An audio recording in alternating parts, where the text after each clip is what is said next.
রুমার গল্পের আসরে তোমাকে জানাই আবারও স্বাগত। আজ যে ছোট গল্পটি পাঠ করছি তার নাম হাওয়া বন্দুক। লিখেছেন শীর্ষেন্দু মুখোপাধ্যায়। দিন যায়, থাকে কথা। মনিকার দিন যায়, কিন্তু কিভাবে যায় কেউ কি তা জানে? তার সুখের ধারণাও খুব বড় নয়, দুঃখের ধারণাও নয় বড়। ছোট সুখ, ছোট দুঃখে তার দিন কেটে যেত। বুকের মধ্যে প্রজাপতির মতো উড়ন্ত একটুখানি সুখ বা ছোট্ট কাঁটার মতো একটু দুঃখ এ তো থাকবেই, নইলে বেঁচে যে আছে তা বুঝবে কেমন করে মনিকা?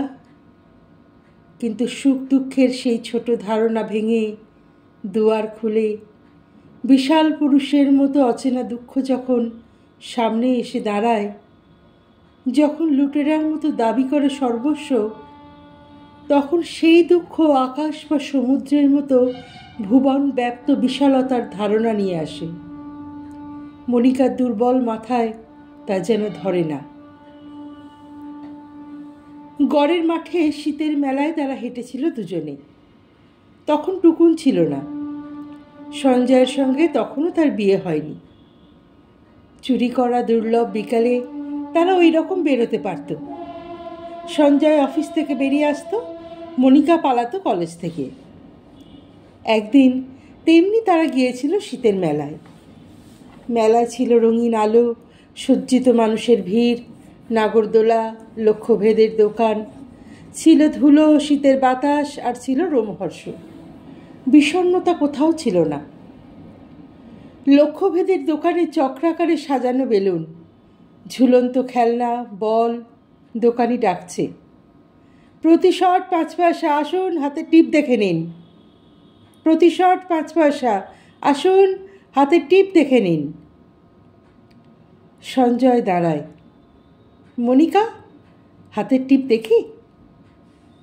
মনিকা, কি হবে ছাই হাতের টিপ দেখে? দেখি না, যদি অর্জুনের মতো লক্ষ্যভেদ করতে পারি। তাহলে কি হবে? অর্জুন লক্ষ্যভেদ করে কি যেন পেয়েছিল? দ্রৌপদী। আমিও পাবো মনিকাকে। পেয়ে তো গেছই। সবাই জানে আমাদের বিয়ে হবে। সঞ্জয় একটা শ্বাস ফেলে বলে, মনিকা, তোমাকে বড় সহজে পেয়ে গেছি আমি।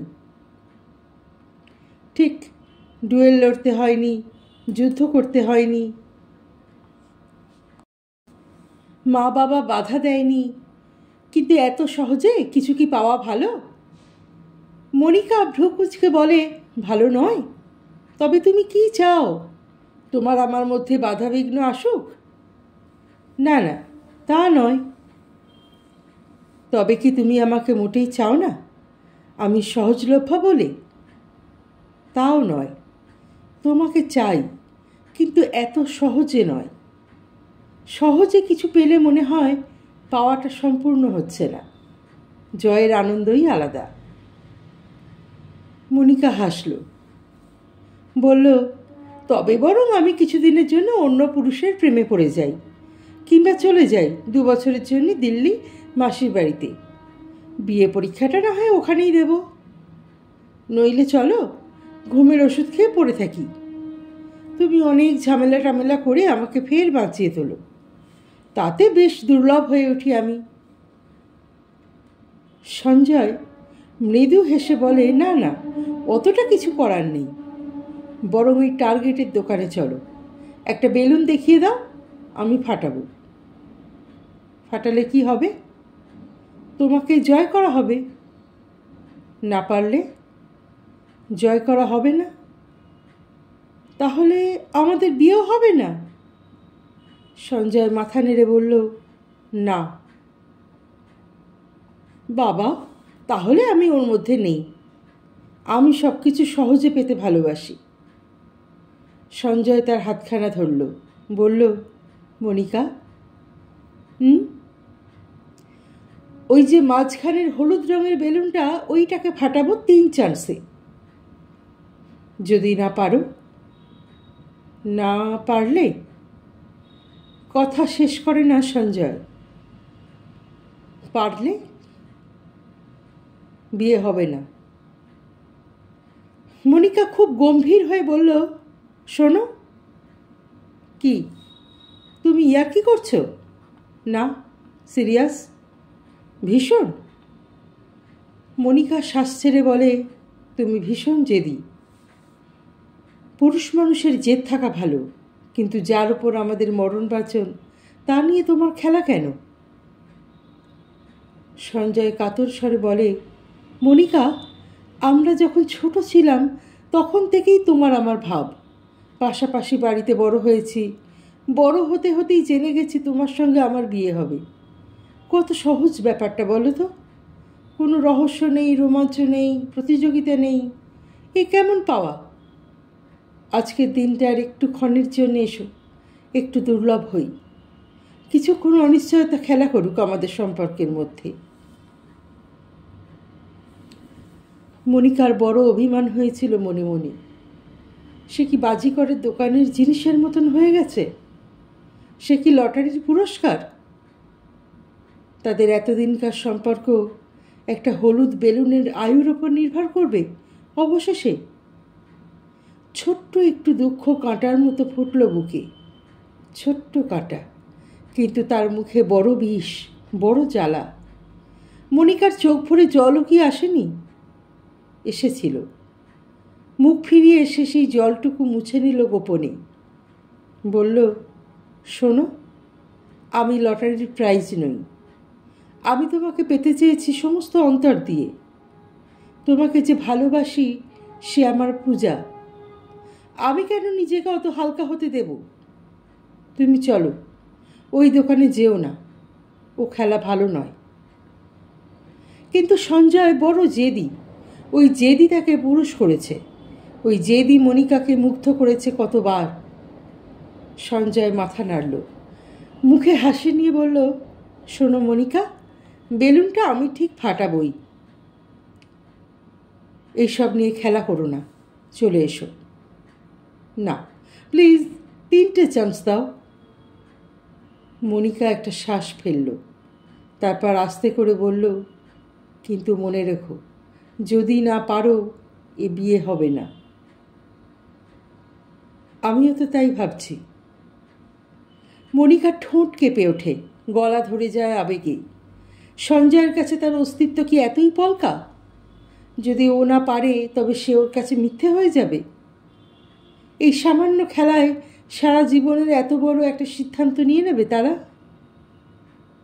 মনিকা ইচ্ছে করলে সঞ্জয়কে টেনে আনতে পারত জোর করে, কিংবা কেঁদে কেটে বায়না করে নিবৃত্ত করতে পারত, যেমন সে অন্য সময় করে।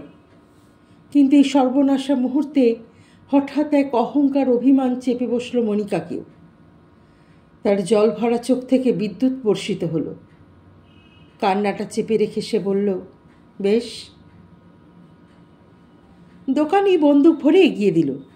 সঞ্জয় বন্দুক তুলে একবার মনিকার দিকে তাকিয়ে একটু হাসল। বলল, মাঝখানের ওই হলুদ বেলুনটা বুঝলে, লক্ষ্য করো। করছি, গম্ভীরভাবে বলল মনিকা। সঞ্জয় কাঁধ পর্যন্ত বন্দুক তোলে, নিবিষ্ট মনে লক্ষ্য স্থির করতে থাকে। মনিকার একবার ইচ্ছে বন্দুকটা ওর হাত থেকে টেনে নিয়ে পালিয়ে যায়। সে তৃষিত চোখে চেয়ে দেখছিল সঞ্জয়ের দীর্ঘকায় সুন্দর দেহটি, ধারালো মুখ, অবিন্যস্ত চুল নেমে এসেছে কপালে। ওই পুরুষ, আবাল্য পরিচিত মানুষটি একটু ভুলের জন্য, চিরদিনের জন্য হারিয়ে যাবে জীবন থেকে। এ কি ছেলে মানুষই! ট্রিগার টিপল সঞ্জয়। শব্দটা ছড়ক করে মনিকার বুকে এসে ধাক্কা মারল, নড়িয়ে দিল তার দুর্বল হৃৎপিণ্ড। দেওয়াল ঘড়ির দোলকের মতো বুকে দুলতে থাকে। সঞ্জয় পারেনি। হ্যাঁ এবং না, এর ভিতরে, আলো আর অন্ধকারের ভিতরে, সুখ ও দুঃখের ভিতরে টিকটিক টিকটিক করে যাওয়া আসা করে তার বুকের দেওয়াল ঘড়ির পেন্ডুলাম। সে শুধু ফিসফিস করে বলে, আর মাত্র 2টো চান্স, দেখো, সাবধান। সঞ্জয়ের মুখের হাসি মুছে গেছে, ভ্রু কোঁচকানো। সে আবার বন্দুক নেয় দোকানির কাছ থেকে, তোলে। অনেকক্ষণ ধরে লক্ষ্য স্থির করে, কিন্তু মনিকা লক্ষ্য করে ওর হাত কাঁপছে।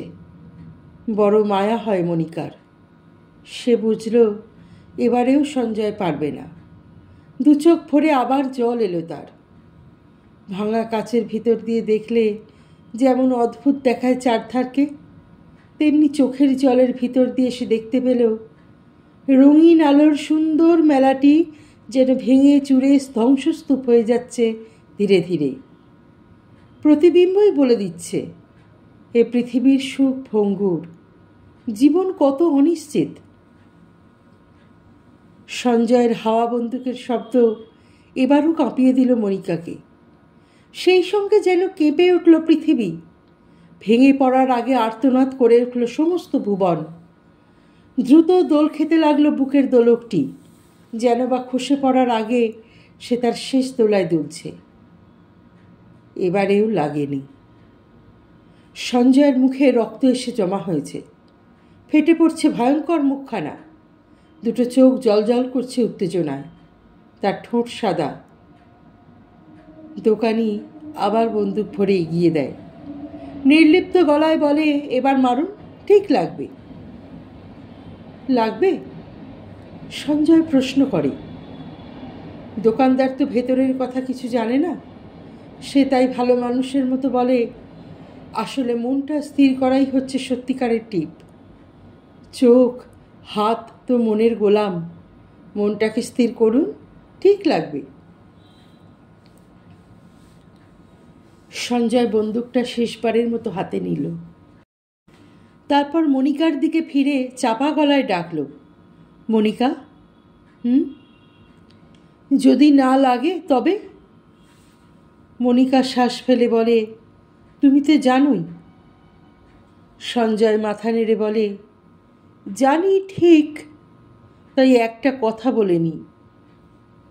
যদি না লাগে তবে আমাদের সম্পর্ক কবে থেকে শেষ হবে?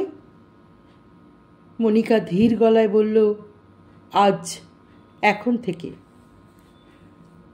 আমরা একসঙ্গে ফিরব না? না। তুমি একা ফিরবে?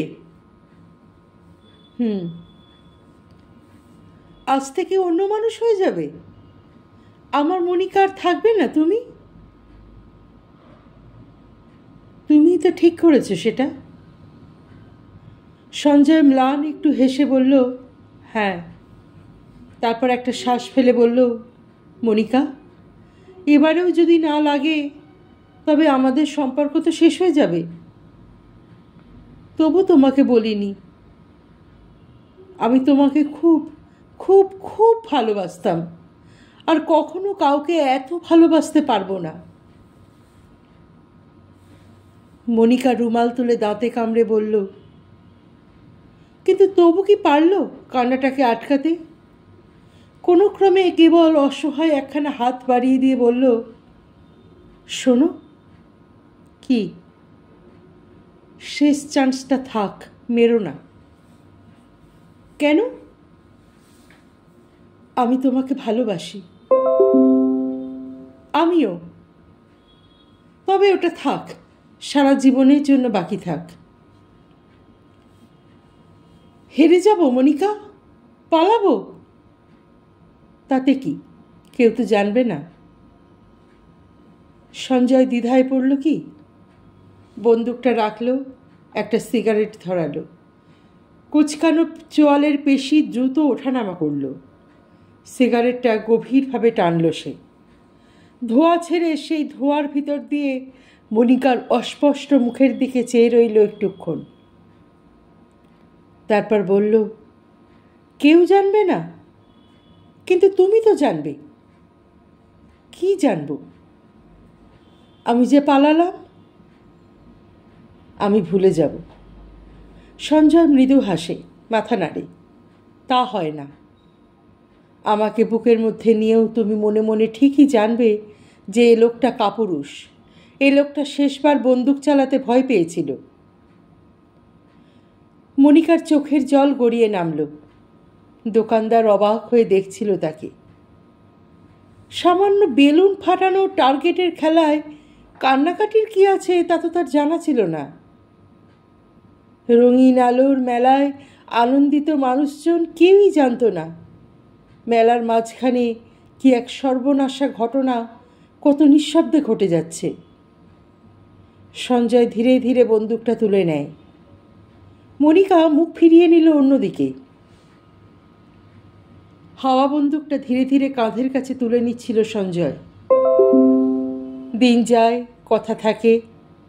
দোকানদার বলেছিল, হাত আর চোখ হচ্ছে মনের গোলাম, মন স্থির থাকলে লক্ষ্যভেদ হয়।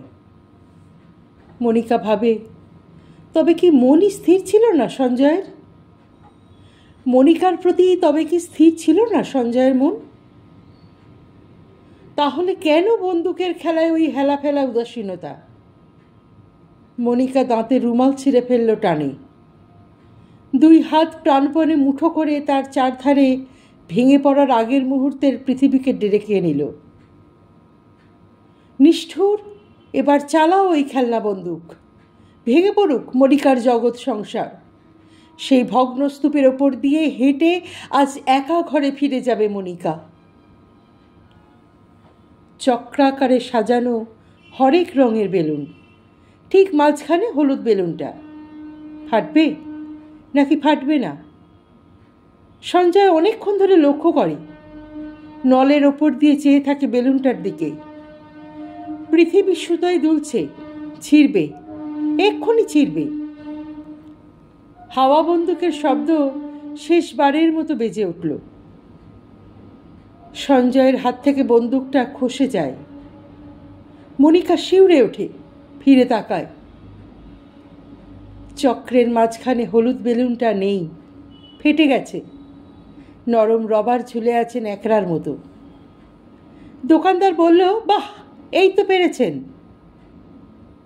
তারা দুজনে কেউ বিশ্বাসই করেনি প্রথমে যে বেলুনটা সত্যিই ফেটেছে।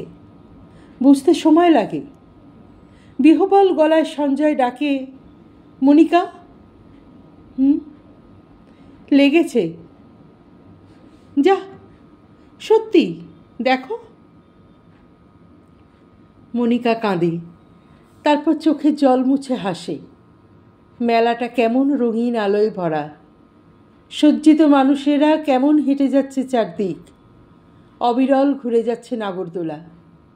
বেলুনটা ফেটেছে, সেই আনন্দ সংবাদ নিয়ে শীতের বাতাস চলে যায় দিক বিদিকে। চার ধারকে ডেকে যেন সেই বাতাস চলতে থাকে। আনন্দিত হও, সুন্দর হও, সব ঠিক আছে। তবু দিন যায়, কথা থাকে। বিয়ের পর 4 বছর কেটে গেছে। তারা দুজন এখন 3 জন হয়েছে। টুকুন 3 বছরে পা দিল। সেই মেলায় পা দিল। সেই মেলায় হাওয়া বন্দুকের খেলা তাদের কি মনে পড়ে? পড়ে হয়তো, কিন্তু কেউ মুখে বলে না। সঞ্জয় সিগারেট খেত খুব। মনিকা কোনোদিনও আটকাতে পারেনি। রাত বিরেতে উঠে কাশত। মনিকা ঘুম ভেঙে উঠে উদ্বেগের গলায় বলতো, ইস, কি কাশি হয়েছে তোমার মাগো। সঞ্জয় কাশতে কাশতে বলে, স্মোকার্স কাফ, ও কিছু নয়। বলি আবার সিগারেট ধরাতো। আবার সিগারেট ধরালে? সিগারেটের ধোঁয়া না লাগলে কাশি কমবে না। সিগারেট থেকেই এই কাশি হয়। সিগারেট খেলেই আবার কমে যায়। বিছানায় বসে খাচ্ছ, ঠিক একদিন মশারিতে আগুন লাগবে। সঞ্জয় উদাস স্বরে বলে, লাগুক না। লাগুক না? দাঁড়াও, দেখাচ্ছি। শিগগির সিগারেট নেভাও। সঞ্জয় হাসতে থাকে। সিগারেট সরিয়ে নিয়ে বলে, আগুন লাগলে কি হবে মনিকা? সংসারটা পুড়ে যাবে, এই তো। পৃথিবীতে কিছুই তো চিরস্থায়ী নয়, যাক না পুড়ে। মনিকা শ্বাস ফেলে বলে, তুমি বড় পাষাণ, বুঝলে, বড় পাষাণ। সঞ্জয় উত্তর দেয়, তুমি তো জানোই। মুখে যাই বলুক মনিকা, মনে মনে জানে একটুও নিষ্ঠুর নয় সঞ্জয়। একটুও পাষাণ নয়, বরং বেশি মায়ায় ভরা সঞ্জয়ের মন। তবু তারা সুখীই ছিল। সংসারে নানান সুখ দুঃখ ছায়া ফেলে যায়, ছোট ছোট সুখ, ছোট ছোট দুঃখ। সেই সুখ দুঃখ কোনো সংসারে নেই। সঞ্জয় মোটামুটি ভালো একটা চাকরি করে। 3 বছরের টুকুন সকাল 8টায় তার নার্সারি স্কুলে যায়। সারাদিন সংসারের গোছগাছ নিয়ে থাকে মনিকা। সে জানে তার স্বামী সঞ্জয় একটু উদাসীন, তা হোক, তবু স্ত্রৈণ পুরুষের চেয়ে অনেক ভালো। সংসারের হাজার কাজের মধ্যে যখন অবসর পায় মনিকা, তখন দক্ষিণের জানালার ধারে আলোয় এসে বসে, টুকুনের জামার ছেঁড়া বোতাম সেলাই করে, বাপের বাড়িতে চিঠি লিখে, রেডিও বাজিয়ে, কখনো বা নিজেই গান গায়ে গুনগুন করে। সেই সব অন্যমনস্কতার সময়ে কখনো কখনো হঠাৎ মনে পড়ে দৃশ্যটা। চারধারে সেই রঙিন ভয়ঙ্কর খেলাটা বেশ জেগে ওঠে। দূরাগত চিৎকার শুনতে পায়। এক দোকানদার ডেকে বলছে, প্রতি শট 5 পয়সা, আসুন হাতের টিপ দেখুন। প্রতি শট 5 পয়সা, আসুন হাতের টিপ দেখুন। আর তখন মনিকা যেন সত্যিই দেখতে পায় সামনে চক্রাকারে সাজানো হরেক রঙের বেলুনের ঠিক মাঝখানে হলুদ বেলুনটি। সঞ্জয় হাওয়া বন্দুক তুলে দাঁড়িয়ে আছে। চারধারে মুমূর্ষু পৃথিবী ভেঙে পড়ার আগে কেঁপে উঠছে। মনিকার বুকে দেওয়াল ঘড়ির দোলক ধাক্কা দেয়, পড়তে থাকে। রাতে আজকাল সঞ্জয় বড় বেশি কাশে। কাশতে কাশতে দম আটকে আসে তার। মনিকা ওঠে, জলের গ্লাস এগিয়ে দিয়ে বলে, জল খাও তো। দাও। কাল তুমি ডাক্তারের কাছে যেও।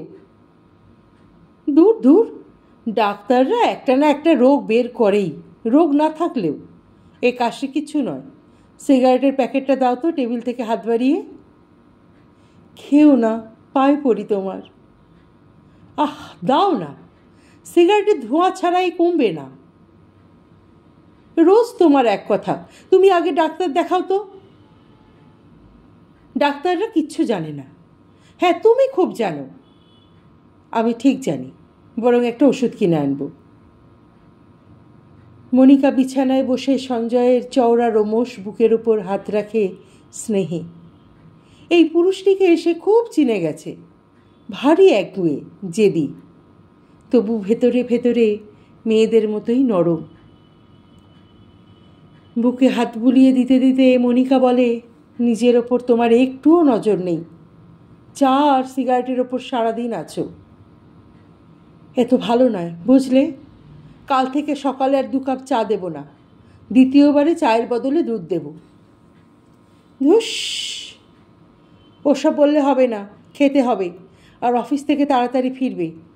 সারাদিন তো বাসাতেই থাকো না, ঠিক যেন পেইং গেস্ট। সারাক্ষণ ঘরে থাকা যায়? তাহলে আমি কি করে থাকি? মেয়েরা পারে, সংসারে তাদের জান পোতা হয়ে থাকে। তাই নাকি? আর তোমার জান কোথায় পোতা আছে শুনি? নতুন করে কারো প্রেমে পড়নি তো? সঞ্জয় হাসে। ইচ্ছে তো করে একটা হারেম বানিয়ে ফেলি, কিন্তু এই বয়সে কে আর ফিরে তাকাবে বলো?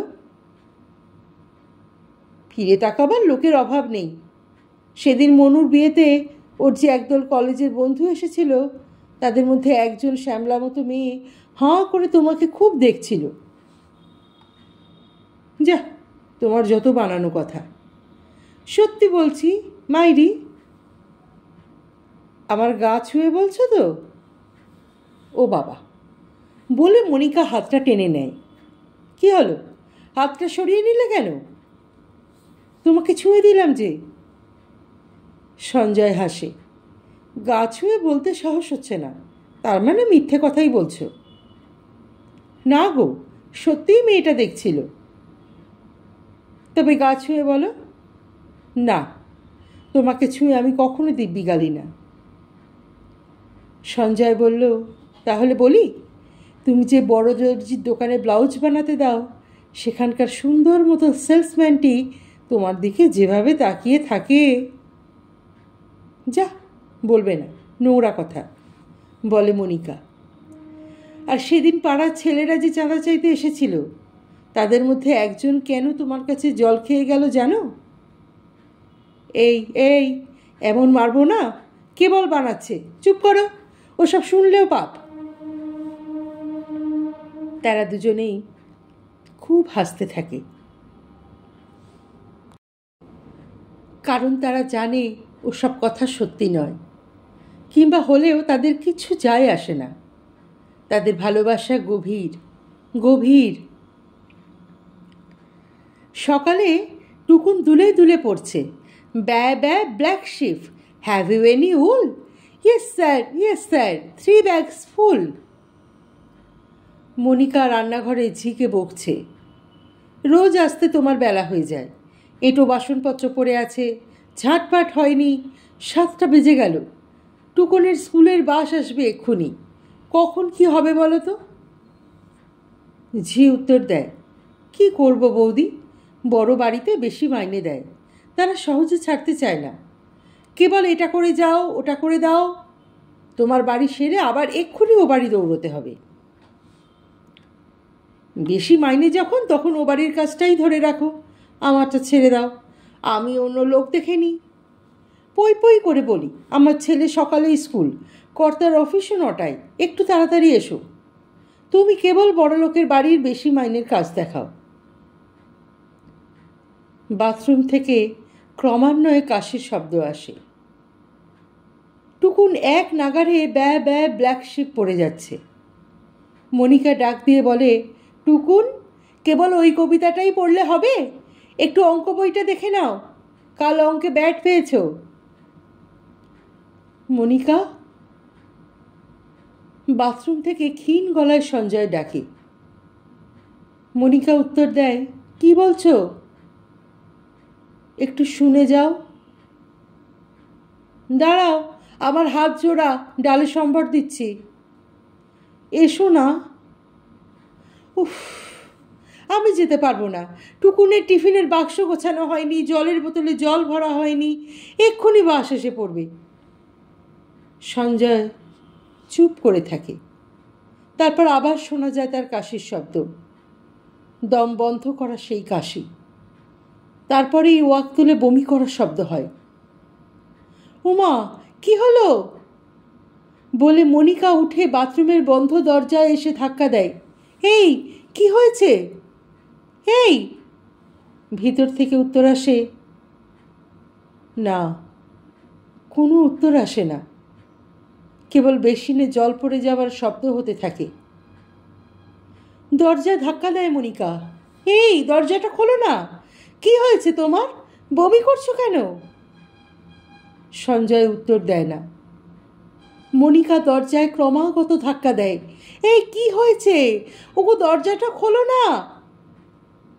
মনিকা চিৎকার করে ডাকে, সুধা, এই সুধা। সুধা দৌড়ে আসে। কি হলো গো বৌদি? দেখো, তোমার দাদাবাবু দরজা খুলছে না, কি জানি কি হলো, অজ্ঞান টজ্ঞান হয়ে গেল নাকি? শরীর খারাপ ছিল? হ্যাঁ, তুমি শিগগির বাড়িওয়ালাকে খবর দাও। কিন্তু খবর দেওয়ার দরকার হয় না। ছিটকিনি খোলার শব্দ হয়, দরজা খুলে দেয় সঞ্জয়। তার দিকে তাকিয়ে মনিকা বিমূঢ় হয়ে যায়। অত বড় মানুষটাকে কেমন দুর্বল দেখাচ্ছে, ঠোঁট সাদা, মুখে রক্তাভ, চোখের দৃষ্টি খানিকটা ঘোলাটে। একটা হাত বাড়িয়ে সঞ্জয় বলে, ধরো আমাকে। মনিকা দুহাতে জড়িয়ে ধরে তার মানুষটাকে। কি মস্ত শরীর, মাত্র 32 বছরের যুবক স্বামীটি তার কি হলো, কি হতে পারে মানুষটার? কি হয়েছে তোমার, কি গো? কি জানি, কাশি এলো খুব, কাশতে কাশতে বমি হয়ে গেল, আমাকে একটু শুইয়ে দাও। বাইরে বাসের হর্ন বাজে। টুকুন দৌড়ে আসে। মা, বাস এসে গেছে, টিফিন বাক্স আর জলের বোতল দাও। দিচ্ছি দিচ্ছি বাবা। টুকুন বাবাকে জিজ্ঞাসা করে, কি হয়েছে বাবা? কিছু না, শুয়ে আছো কেন? আজ তোমার ছুটি? সঞ্জয় শ্বাস ফেলে বলে, ছুটি? না, ছুটি নয়, তবে বোধহয় এবার ছুটি হয়ে যাবে। কেন বাবা? মাঝে মাঝে মানুষের ছুটি হয়ে যায় কি না, বিনা কারণেই। বলে সঞ্জয় হাসে, বলে, তোমাকে খেপালাম, কিছু হয়নি, তুমি স্কুলে যাও। যাই বাবা, টাটা। টাটা। বাইরে বাঁশের শব্দ হয়। মনিকা গম্ভীর স্বরে ঘরে আসে, হাতে দুধের কাপ, চামচে দিয়ে ভাসন্ত পিঁপড়ে তুলছে। কাপটা এগিয়ে দিয়ে বলে, দুধটা খেয়ে নাও। খেতে ইচ্ছে করছে না, এখনো বমির ভাবটা আছে, খেলে বমি হয়ে যাবে। আমি ডাক্তারকে খবর দিয়েছি। সঞ্জয় একটা শ্বাস ফেলে বলে, সিগারেটের প্যাকেটটা দাও। না, আর সিগারেট নয়। দাও না, মুখটা টক টক লাগছে, সিগারেট খেলে বমির ভাবটা কমবে। মনিকা বলল, না, এত বাড়াবাড়ি আমি করতে কিছুতেই দেব না। ও, বলে সঞ্জয় হতাশভাবে চেয়ে থাকে। শোনো, তুমি টুকুনকে কি বলছিলে? কি বলবো? কিছু বলনি? আমি পাশের ঘর থেকে সব শুনেছি। সঞ্জয় একটু হাসে, বলে, কি শুনেছ? ওইটুকু ছেলেকে ওইসব কথা বলতে তোমার মায়া হলো না? ওকে বুঝেছে নাকি? নাই বা বুঝলো, তুমি বললে কেন? ছুটি মানে কি তা কি আমি বুঝি না? কি মানে বলো তো? বলবো না, তুমিও জানো, আমিও জানি। মনিকা, সিগারেট দাও। না। তাহলে আবার কাশি শুরু হবে। হোক, সিগারেট কিছুতেই দেব না। আগে বলো, কেন বলেছিলে ওই কথা? এমনি। মনিকা কিছুক্ষণ চুপ করে থাকে। বহু দিনের হারিয়ে যাওয়া একটা দৃশ্য মনে পড়ে। মেলার দোকানে মনিকাকে বাজি রেখে হাওয়া বন্দুকের লক্ষ্যভেদের খেলা খেলছে সঞ্জয়। জীবনে মনিকা কোনো দিনই ওই ঘটনাটা ভুলতে পারবে না। পারবে কি? মনে কেবলই সংশয় খোঁচা দেয়। যাকে ভালোবাসে মানুষ, তাকে কি করে এক মুহূর্তের খেয়াল খুশিতে হার জিতের খেলায় নামিয়ে আনতে পারে? তবে কি সঞ্জয় কোনোদিনই তেমন করে ভালোবাসেনি তাকে? সেই জন্যেই কি সাজানো সুন্দর সুখের সংসার ছেলে চলে যাবার বড় স্বাদ হয়েছে তার? ও টুকুনকে কেন বলল মাঝে মাঝে মানুষের ছুটি হয় বিনা কারণে? ওই ছুটির জন্য বড় স্বাদ হয়েছে সঞ্জয়ের। মনিকা বিছানার একধারে বসল, স্বামীর মাথাটা টেনে নিল বুকের ধার ঘেঁষে। চুল এলোমেলো করে দিতে দিতে বলল, অমন কথা বলতে নেই। কখন স্বস্তির মুখে কথা পড়ে যায়, আর কখনো বলো না। আচ্ছা, আমাকে ছুঁয়ে বলো, বলবে না? সঞ্জয় হাসল, বলল, সিগারেট দাও না মনিকা। না। বাইরে বাড়িওয়ালার ছেলের ডাক শোনা যায়, বৌদি। মনিকা বলে, বোধহয় পল্টু ডাক্তারবাবুকে নিয়ে এলো। মনিকা বলল, আসছি পল্টু। মনিকা গিয়ে দরজা খোলে। ডাক্তারবাবু ঘরে আসেন। কি হয়েছে? ডাক্তারবাবু জিজ্ঞাসা করেন। সঞ্জয়ের কাশির দমকাটা আবার আসে। দাঁতে দাঁত চেপে বলে, কিচ্ছু না, স্মোকার্স কাফ। দেখি, আপনি ভালো করে শুনতো। ডাক্তার সঞ্জয়কে মনোযোগ দিয়ে পরীক্ষা করতে থাকেন। মনিকাকে একটা টর্চ আনতে বলেন। টর্চ দিয়ে গলাটা দেখেন ভালো করে। গলার বাইরের দিকে কয়েকটা জায়গা একটু ফুলে আছে। সেইগুলো হাত দিয়ে টিপে টিপে দেখে জিজ্ঞাসা করেন, এগুলো কতদিন হলো হয়েছে? কি জানি, সঞ্জয় উত্তর দেয়। ডাক্তারবাবুর মুখটা ক্রমে গম্ভীর হয়ে আসে। একটা প্রেসক্রিপশন লিখে দিয়ে ওঠেন। মনিকা তার সঙ্গে সঙ্গে বাইরের ঘরে আসে। ডাক্তারবাবু? বলুন, কীরকম দেখলেন? তেমন কিছু বুঝতে পারছি না। ওষুধগুলো দিন, দেখা যাক। হঠাৎ এক অনিশ্চয়তা, এক ভয় চেপে ধরে মনিকার বুক। হে ভগবান, ডাক্তার কেন বুঝতে পারছে না? কয়েকদিন কেটে যায়। ওষুধে তেমন কোনো কাজ হয় না। কাশিটা যেমনকে তেমন থেকে যায় সঞ্জয়ের। কিচ্ছু খেতে পারে না, ওয়াক তুলে বমি করে ফেলে। শরীরটা জীর্ণ দেখায়। মস্ত চুল ভর্তি মাথাটা বালিশে ফেলে রেখে পায়ের দিকে জানালাটা দিয়ে উদাসভাবে বাইরের দিকে চেয়ে থাকে, কেবল চেয়ে থাকে। মনিকা ডাকে, শুনছ? একটু হাঁটাচলা করো, শুয়ে থাকো বলেই তোমার খিদে পায় না। একটা সিগারেট দেবে মনিকা? না, পাষাণ, তুমি পাষাণ। মনিকার চোখে জল আসে। বলে, কোনো দিনও তো বারণ করিনি জোর করে। অসুখ হলো, কেন বলো? ভালো হও, তারপর খেও। যদি ভালো না হই? ফের ওই কথা, তুমি বলেছিলে যে আর বলবে না। সঞ্জয় শ্বাস ফেলে, চুপ করে থাকে। ডাক্তার মাঝে মাঝে এসে তাকে দেখে যায়।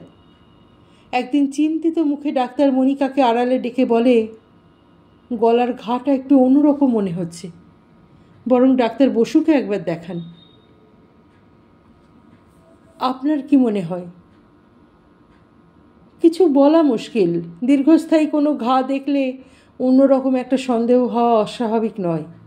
হয়তো তেমন কিছুই নয়, তবু দেখালে নিশ্চিত হওয়া যায়।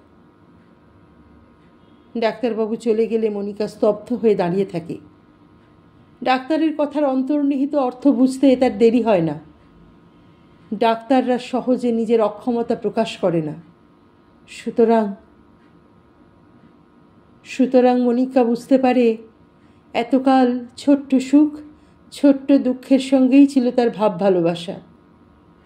এখন হঠাৎ সদর দুয়ার গেছে যে খুলে, অচেনা বিশাল পুরুষের মতো এক বড় দুঃখ এসে দাঁড়িয়েছে তার দরজায়, লুবিয়ার মতো। মনিকার ছোট মাথা তা বইতে পারে না। এই যে আকাশ পর্যন্ত ব্যাপ্ত, এই যে সমুদ্রের মতো সীমাহীন, এই দুঃখ দাবি করে সর্বস্ব, সমগ্র ভুবন কেড়ে নেয়। দুপুরে স্কুল থেকে ফিরে এসেছে টুকুন। ভাত খেয়ে আলাদা বিছানায় ঘুমোচ্ছে। বড় ঘাম হয় ছেলেটার।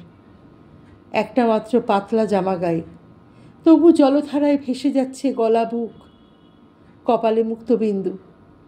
মনিকা নিচু হয়ে টুকুনের মুখ দেখে। সবাই বলে, ও শরীরের গঠন আর চোখ দুখানা সঞ্জয়ের মতো। নিবিড়ি পিপাসায় দেখে মুখখানি। মনিকা ফিসফিস করে ডাকে, টুকুন। টুকুন উত্তর দেয় না। ওর টুকুন। টুকুন উত্তর দেয় না। ওরে টুকুন, বেলা গেল, ওঠ। টুকুনের উত্তর নেই। নিঃসারে ঘুমোয় সে, নিশ্চিন্তে। টুকুন ওঠ রে, আয় দুজনে মিলে একটু কাঁদি। ডাক্তার বসুর চেম্বারে ফোন করল মনিকা, পোস্ট অফিসে গিয়ে। ডক্টর বাসুর সঙ্গে কথা বলতে চাই। উনি দিল্লিতে আছেন। কবে ফিরবেন? কনফারেন্সে গেছেন, কাল কি পরশু ফেরার কথা। আমার যে ভীষণ দরকার। কি দরকার বলুন? দয়া করে বলবেন ডাক্তারবাবু কিসের স্পেশালিস্ট? উপাসের লোকটা বোধহয় একটু হাসল, বলল, ক্যান্সার। আমি কাল আবার ফোন করব। কোন সময় আসার কথা? সকালের ফ্লাইটে। তবে কিছু বলা যায় না, হয়তো আটকেও যেতে পারেন। মনিকা সন্তর্পণে ফোনটি রেখে দেয়। বাসায় ফিরে দেখে সঞ্জয় শুয়ে আছে। উত্তর শিয়রে মাথা, পায়ের কাছে দক্ষিণের জানালা। শেষ বেলার একটু রাঙা আলো এসে পড়ে আছে পাশে। সঞ্জয় চেয়ে আছে দক্ষিণের জানালা দিয়ে। অবিরল চেয়ে থাকে আজকাল, বড় কথা বলে না। টুকুনকে আদরও করে না, মনিকাকেও না। টেস্ট চান্সে হলুদ বেলুনটা না ফাটলে কোথায় থাকতো মনিকা? আর কোথায় বা সঞ্জয়? মনিকা সঞ্জয়ের দিকে চেয়ে থাকে। পিপাসায় তার ঠোঁট নড়ে, তার দু চোখে জল ভেসে আসে। অচেনা পুরুষের মতো বড় দুঃখ এসে দাঁড়িয়েছে দুয়ার খুলে। হাতে তার হাওয়া বন্দুক হলুদ বেলুনের মতো ঝুলে আছে। মনিকার হৃৎপিণ্ড বিদীর্ণ হবে, ভেঙে যাবে বুক। মনিকা শব্দ করে কেঁদে ওঠে। অবাক হয়ে সঞ্জয় চোখ ঘোরায়। কি হয়েছে? পাষাণ, তুমি পাষাণ। সঞ্জয় বুঝতে পেরে মাথা নাড়ে, শ্বাস ফেলে বলে, কেঁদো না, আমাকে বরং এখন থেকে একটা করে সিগারেট দিও রোজ। মনিকা হঠাৎ মুখ তুলে বলে, সিগারেট আর সিগারেট, সংসার সিগারেট ছাড়া আর তোমার কিচ্ছু চাওয়ার নেই? না। মাথা নাড়ল সঞ্জয়। পাষাণ, তুমি পাষাণ। মনিকা কাঁদে। সঞ্জয় চুপ করে দক্ষিণের জানালা দিয়ে দেখে টুকুন পাশের ঘরে ঘুমোয়। অনেক কষ্টে ডাক্তার বাসুর সঙ্গে অ্যাপয়েন্টমেন্টটা করতে পারে মনিকা। সঞ্জয়কে নিয়ে একদিন হাজির হয় ছায়াচ্ছন্ন চেম্বারটায়। বাসু প্রবীণ ডাক্তার, বিচক্ষণ অভিজ্ঞ দুটি চোখ তুলে বললেন, কি হয়েছে দেখি? বলে সঞ্জয়কে চেয়ারে বসালেন। আলো জ্বালালেন কয়েকটা। ঝুঁকে ওর মুখ দেখতে লাগলেন। ঘরের এক কোণে দাঁড়িয়ে থাকে মনিকা। হাওয়া বন্দুক তুলেছে এক পাষাণ। দেওয়াল ঘড়ি পেন্ডুলামের মতো দোল খাচ্ছে বুকের ভিতরটা। এক হলুদ বেলুন দাঁতে চিবিয়ে আজও রুমাল ছিঁড়ল মনিকা। ডাক্তার বাসু সোজা হয়ে দাঁড়িয়ে বললেন, কিছু হয়নি। মানে? সঞ্জয় প্রশ্ন করে। যা সন্দেহ করে আমার কাছে এসেছেন তা নয়। আজকাল সকলেরই এক ক্যান্সারের বাতিক। স্মোক করেন? করতাম। টনসিলটা পাকা, ফ্যারেঞ্জাইটিস আছে, সব মিলিয়ে একটা আলসার তৈরি হয়েছে। ওষুধ লিখে দিচ্ছি, সেরে যাবে। ডাক্তারবাবু ওষুধ লিখে দিলেন। সেরেও গেল সঞ্জয়। একদিন বলল, শোনো মনিকা। কি? মনে আছে একবার মেলায় তোমাকে বাজি রেখে হাওয়া বন্দুকের খেলা খেলেছিলাম? মনে আছে। সেজন্যে আমাকে ক্ষমা করো। মনিকা হাসে। তুমি কি ভাবো শেষ চান্সে বেলুনটা না ফাটাতে পারলে আমি তোমাকে ছেড়ে চলে যেতাম? যেতে না? পাগল। কি করতে? আমি বন্দুকটা নিয়ে বেলুনটা ফাটাতাম, না পারলে সেফটি পিন ফুটিয়ে দিয়ে আসতাম বেলুনটায়। তুমি ডাকাত। অলক্ষ্যে হাওয়া বন্দুক নামিয়ে পরাজিত এক অচেনা পুরুষ ফিরে যায়। তার লক্ষ্য ভেদ হল। বিদীর্ণ হয়নি মনিকার হৃদয়। সব ঠিক আছে। কোনোদিন আবার সেই বন্দুকবাজ ফিরে আসবে, লক্ষ্যভেদ করার চেষ্টা করবে বারবার। একদিন লক্ষ্যভেদ করবেও সে। ততদিন পর্যন্ত পৃথিবীর এই রঙিন মেলায় আনন্দিত বাতাস বহে যাক, এই কথা বলি। ঠিক আছে, সব ঠিক আছে, সব ঠিক আছে।